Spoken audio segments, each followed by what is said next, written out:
You're listening to the Entertainment Report on iHeartRadio, live from Dubai for Wednesday, January 20th, 2021. I'm your host, Mr. Downtown Ray Mello, delivering some major stories and trends going on in the world of entertainment and beyond.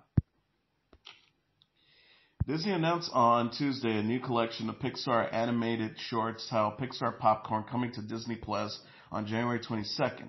Pixar Popcorn will consist of 10 new mini shorts featuring characters from Toy Story, Finding Nemo, Cars, The Incredibles, and other Pixar films. The announcement was made in honor of National Popcorn Day. Pixar Animation Studios is handling each short. Toy Story's Ducky and Bunny meet a new toy in a teaser trailer for Pixar's Popcorn, which also teases shorts based on Soul and Coco. Disney and Pixar's last released feature film, Soul, onto Disney Plus on Christmas Day. The film features the voices of Jamie Foxx and Tina Fey. Pixar previously announced in December multiple shows for Disney Plus, including the Up spin-off Doug Days, a Cars spin-off series with Lightning McQueen and Mater, and Win or Lose about a middle school softball team.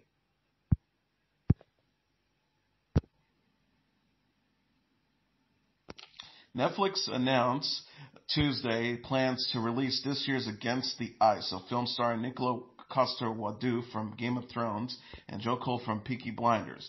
The English-language movie is set in 1909 and based on the novel Two Against the Ice by Njar Mikkelsen.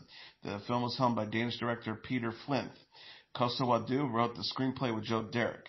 Game of Thrones alum Charles Dance and Poldark's Heidi Reid co-star. Coster-Waldau said in a statement, Against the Ice has been a passion project for me from the very beginning. It combines a lot of themes that excite me: adventure, Greenland, companionship, loyalty, and love. It is an intense exploration of two men, two opposites, trapped in an epic, dangerous setting. It is also a story of living under extreme pressures and circumstances, of constant struggle of survival, fighting off threats of extreme cold, lack of food, hungry polar bears, and not least, the frailty of the human mind. TNT said on Tuesday it's renewed its sci-fi drama Snowpiercer for a third season. Its second season premiere is set for Monday, starring Daveed Diggs, Jennifer Connelly, Lena Hall, Rowan Blanchard, and Sean Bean. The graphic novel adaptation is about the passengers of a perpetually moving train that circumnavigates a frozen Earth. Hall tweeted, "We've been renewed for a third season at Snowpiercer TV. At TNT Drama, now you've just got to watch season 2 to see who survives." The Saved by the Bell revival will return for a second season on Peacock. The streaming service confirmed Tuesday that it's renewed the reboot series for season 2. Peacock tweeted alongside a gif of Zach Morris' phone freaking out because hashtag Saved by the Bell is coming back for season 2. Saved by the Bell is a reboot and a sequel to the NBC sitcom of the same name, which aired from 1989 to 1993. The new series features original stars Mario Lopez, Elizabeth Berkley, Mark Paul Gosselaar, and Tiffany Thiessen, and newcomers Hershikri Velasquez, Mitchell Hogg, Josie Tall, and Alicia Pascal Pena.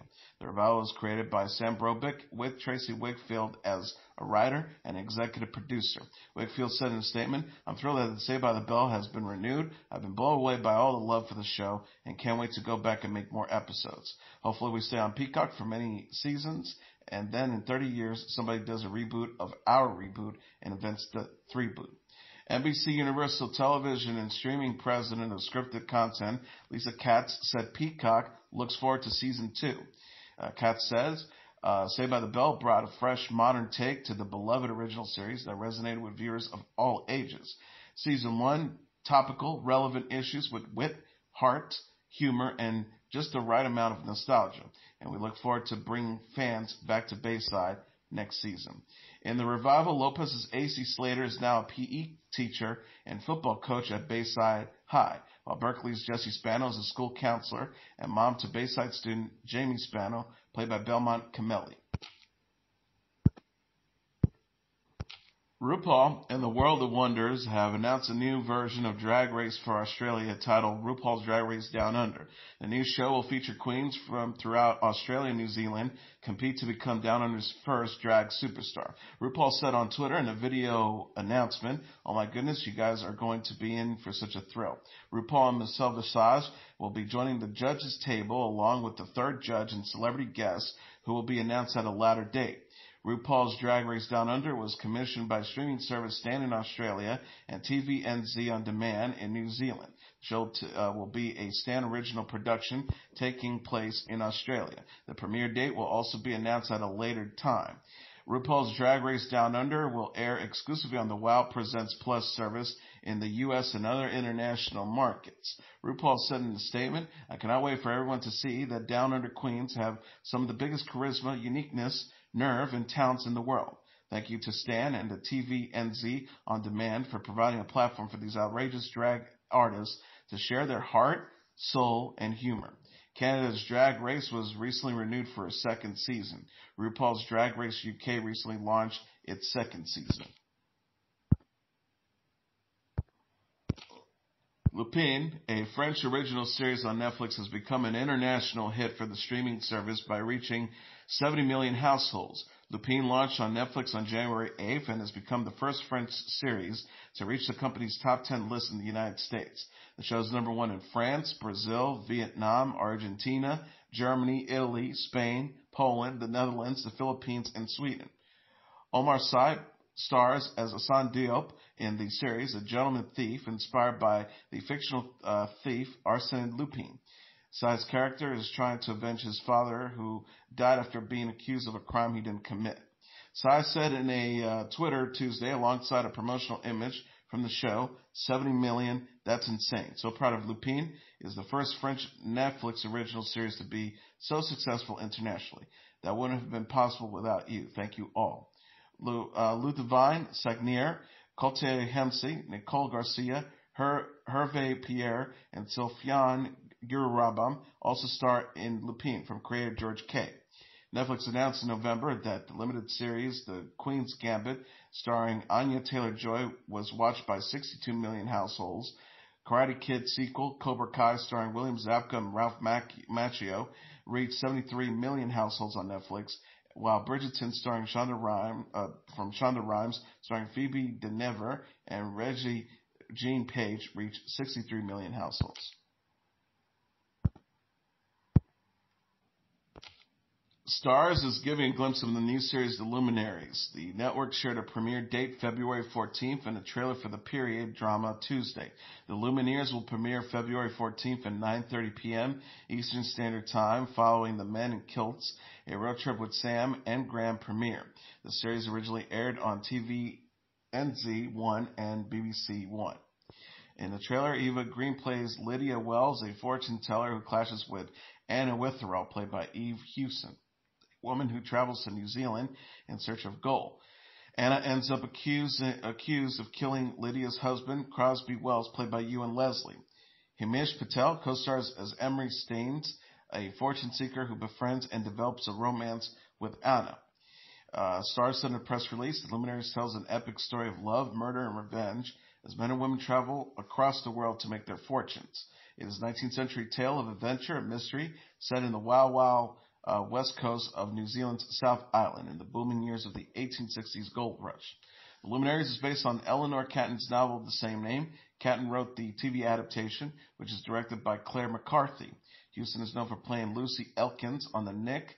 Green portrayed Vanessa Ives in Penny Dreadful, while Patel played Tamar Massoud on EastEnders. The Muppet Show is coming to Disney Plus in February. Disney Plus said in a press release Tuesday that all 5 seasons of the variety series will start streaming February 19th. The Muppet Show, created by Jim Henson and featuring his Muppet puppet characters, aired from 1976 to 1981. Season 4 and 5 were previously unreleased on Home Entertainment. The Muppet Show features beloved Muppet characters including Kermit the Frog, Miss Piggy, Fozzie Bear, Gonzo, and the Swedish Chef, and a blend of original songs, sketchy comedy, and guest stars. Kermit the Frog says it's going to be great to welcome back longtime fans and to give a new generation of fans a chance to see how we got our start, how Miss Piggy became a star, and so much. He added, today I'm proud to say it's time to play the music, light the lights, and meet the Muppets on Disney Plus tonight. And as for Slater and Waldorf, the two old guys in the balcony, I can only add, sorry guys, but here we go again. Celebrity guests included Steve Martin, Elton John, Liza Minnelli, Alex Cooper, Julie Andrews, Bernadette Peters, Diana Ross, Gladys Knight, Gene Kelly, and Mark Hamill. Spike Lee recalled the day Martin Luther King Jr. was assassinated when Lee was 11 years old while appearing on The Tonight Show starring Jimmy Fallon. Lee said on Martin Luther King Day Monday about when he first heard the news on April 4th, 1968, I heard a woman screaming, and as the voice gets closer, I recognize it's my mother's voice. And she's screaming. I swear on her grave she was screaming. They killed Dr. King. Lee also discussed how black soldiers in the Vietnam War found out about King's death over the radio days later, as seen in his Netflix film The Five Bloods. Fallon played a scene from the film highlighting the moment. Lee also said, an argument can be made that Dr. King was assassinated not because of the civil rights movement, but because he was one of the first people vocally out front to say the Vietnam War was immoral. The filmmaker's children, 26-year-old daughter Stacia Lee and 24-year-old son Jackson Lee, will serve as ambassadors at the 2021 Golden Globe Awards on February 28th. They'll be the first sibling of color to serve as ambassadors, with Jackson Lee being the first male ambassador. A 16th century copy of the world's most expensive painting, Leonardo da Vinci's Salvator Mundi, stolen from a Naples museum, has been recovered. Italian police found the 500-year-old copy of the original painting, which sold for a world record $450 million at Christie's auction in New York in November 2017, hidden in a room of an apartment in Naples. The priceless copy was found during a search of a Naples apartment, according to a police statement, whose 36-year-old owner was found nearby and charged with receiving stolen goods. The suspect was not identified by name. The Salvator Mundi copy belonged to the Duma Museum of the Basilica of San Domenico Maggiore in Naples. Police did not specify when the painting was stolen, but the museum reported having the work in its possession in January of last year when it was returned for exhibit in Rome. The artwork was modeled after Da Vinci's depiction of Christ, with one hand raised in blessing and the other hand holding a crystal orb. Numerous copies were by the Renaissance artist's students, though it's not known who painted this particular copy, according to the museum's website. There are several hypotheses, and the most convincing credit is his student Girolamo Albrandi.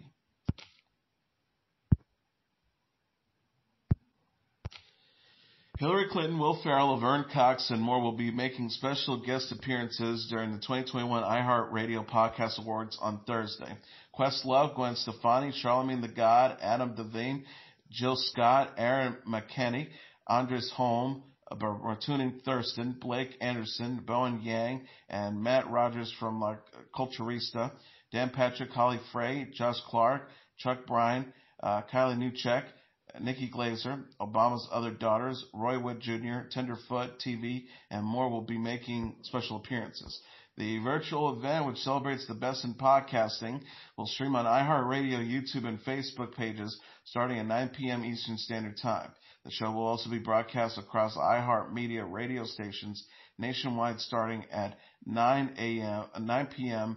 local time. Stefani will be on hand to present the new Seneca Women's Podcast Award to spoken word poet, performer, and host Amina Brown of Her with Amina Brown Fade. The award honors women who are using their voice to amplify the voices of other women. Office ladies from former Office stars Jenna Fisher and Angela Kinsey lead all contenders with 4 nominations, including Podcast of the Year and Best Comedy Podcast. Boonga Boonga, Dolly Parton's America, Nice White Parents, Reply All, Stuff You Should Know, The Breakfast Club, The Daily, The Happiness Lab with Dr. Laura Santos, and Wings of Change are also nominated for Podcast of the Year.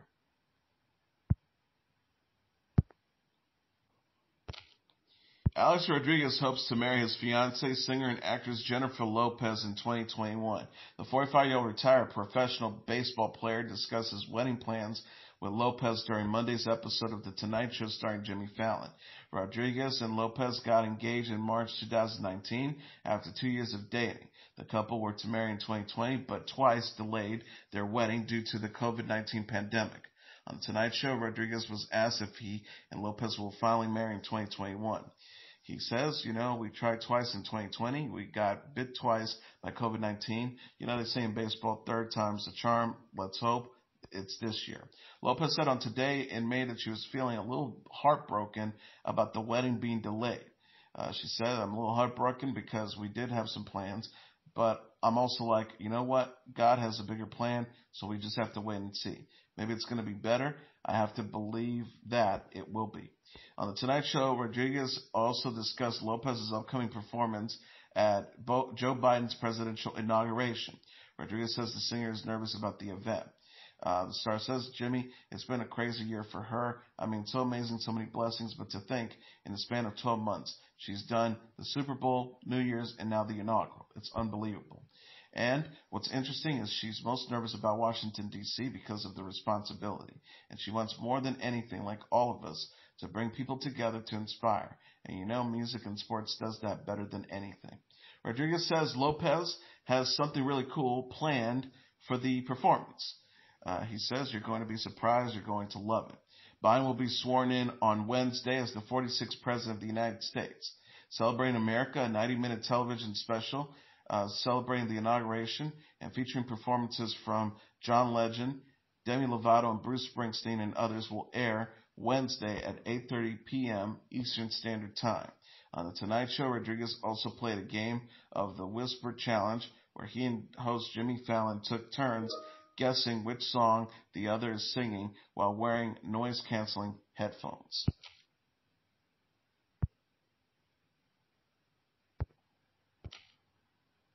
Suicide Squad star Joel Kinnaman is engaged to be married. The 41-year-old actor recently got engaged to his girlfriend, 25-year-old model Kelly Gale. Kinnaman shared a photo from his proposal Monday on Instagram. The picture shows Kinnaman on one knee while smiling at a sitting Gale. Kinnaman captioned the post. She said, "No, just kidding." Gale posted photos from the moment on her own account. She wrote, adding a heart emojis, "Yours forever." Gale also called Kinnaman's proposal the most beautiful moment. Kinnaman's Suicide Squad co-star Jai Courtney, director James Gunn, and actor Wilder Valderrama were among those to congratulate the couple on social media. Gunn, who will direct the Suicide Squad sequel, The Suicide Squad, wrote, "Congratulations, brother." Valderrama said, "Yes, brother, felicidades. Here's to an amazing and adventurous life." In addition, Kinnaman's ex-wife Cleo Waterstrand commented with heavy emojis, while his ex-girlfriend Olivia Munn left 100 emojis. Kinnaman and Gale went public with their relationship in 2019, according to People. The pair made their red carpet debut as a couple at the premiere for All Mankind in October 2019.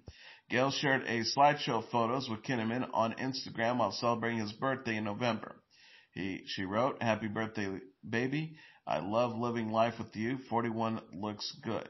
In addition to Suicide Squad, Kinnaman is known for playing Will Conway on House of Cards, Stephen Holder on The Killing, and Takeshi Kovacs on Altered Carbon Season 1. Gale is known for her modeling work with Victoria's Secret and Sports Illustrated.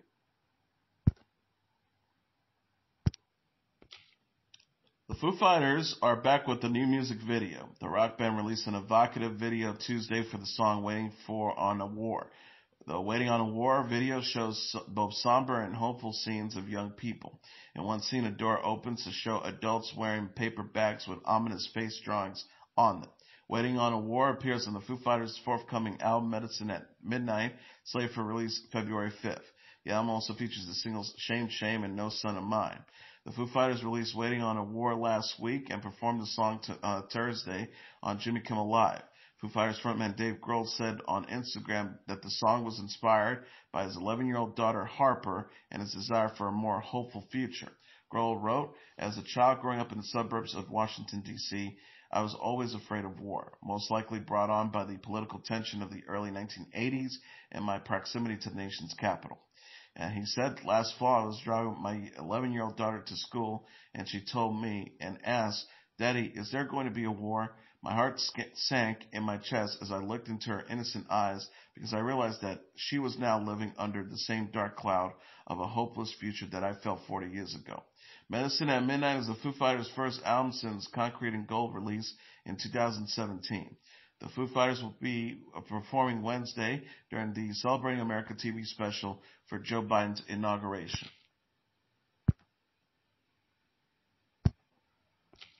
And finally, Eric Church and Jasmine Sullivan will sing the national anthem together at Super Bowl 55 on February 7th. Her will perform America the Beautiful as part of the Super Bowl 55's pregame lineup. Super Bowl 55 is taking place live from Raymond James Stadium in Tampa Bay. The big game will be airing nationally on CBS and will be broadcast worldwide. Demi Lovato, Gladys Knight, Lady Gaga, Beyonce, Luke Bryan, Whitney Houston, Diana Ross, Jennifer Hudson, Billy Joel, Pink, Idina Menzel, Mariah Carey, Alicia Keys, and Neil Diamond have previously performed the national anthem at the Super Bowl. Yolanda Adams, Leslie Oldham Jr., Renee Else Goldsberry, Philippa Sue, Jasmine Cephas Jones, and Alicia Keys have previously performed America the Beautiful at the game. The Weeknd was selected in November to headline the Pepsi Super Bowl 55 halftime special. And that is your entertainment report for Wednesday, January 20th, 2021. I'm your host, Mr. Downtown Ray Mello. I'll be back tomorrow to deliver some major stories and trends going on in the world of entertainment and beyond. You can follow the show on Facebook, Twitter, or Instagram. Facebook.com/The Entertainment Report with Ray Mello. That's RayMelo. On Twitter at The Enter Report, or on Instagram at The Entertainment Report. You can listen to this episode or any previous episodes of The Entertainment Report anytime you want on iHeartRadio. Just go to iHeart.com or your iHeart phone app, search for The Entertainment Report, and it'll take you to the page. Good night, and God bless you all.